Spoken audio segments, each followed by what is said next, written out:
Before I do this video, I'm going to be following this heinous act that was done by an innocent American homeless person that was burned to death. Let's get it.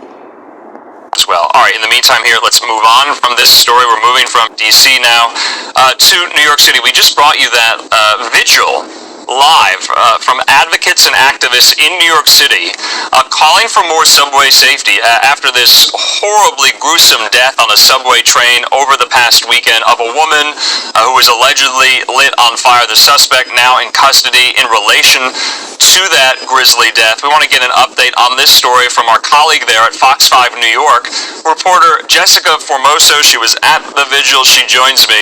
And Jessica, thanks for being with us here on this day after Christmas. What are the activists and advocates calling for in the wake of this woman's death?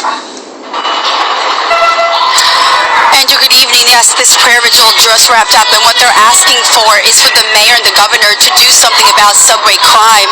They say way too often their transit workers and just New Yorkers are being attacked, and we saw that on Sunday with this woman allegedly being burned alive, and the suspect, a migrant from Guatemala, who snuck back into the country after being deported. Now, this all taking place here at the Coney Island Stillwell Avenue subway station.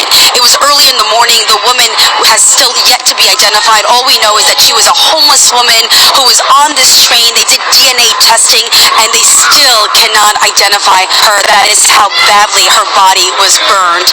Now, here today, the activists and faith leaders say this shouldn't happen. This shouldn't have happened, and that the system failed this woman. They were praying here, and they also went upstairs to the platform where that horrific crime took place. Now, the suspect remains behind bars. Like I'd say, police say he's a Guatemalan migrant who entered the country illegally back in 2018, days after he was deported, but then snuck back into the U.S. The morning of the vicious crime, police say, after setting the woman on fire, he then walked out of that subway car, sat on the bench, and watched the woman, the victim, being burned alive.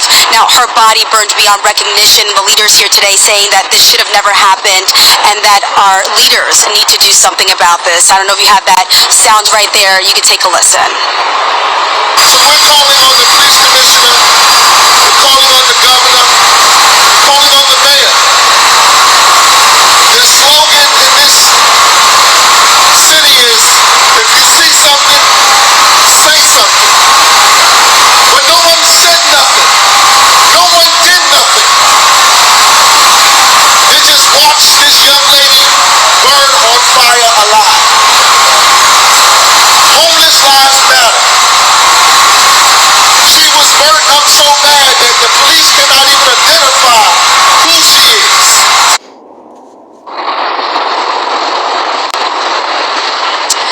And the faith leaders here say that more police and National Guard on the subway isn't enough. They say that people with mental illness need services, they need help, and that's what they want the governor and the mayor to do, to provide more services for these people. Now, as for the suspect, he remains behind bars. He's 33-year-old Sebastian Zapeta, again from Guatemala, and tonight he is still in jail. That's the latest I have from Coney Island. I'm Jessica Formoso, Fox 5 News. Andrew?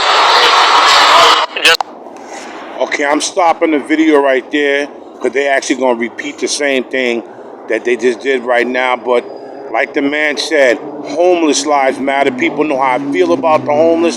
They know I advocate for the homeless. Like, share, subscribe, and leave a comment on what you think. And everybody, I'm going to be following this case to the end.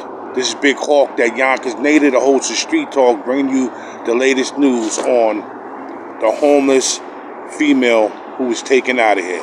I'm out.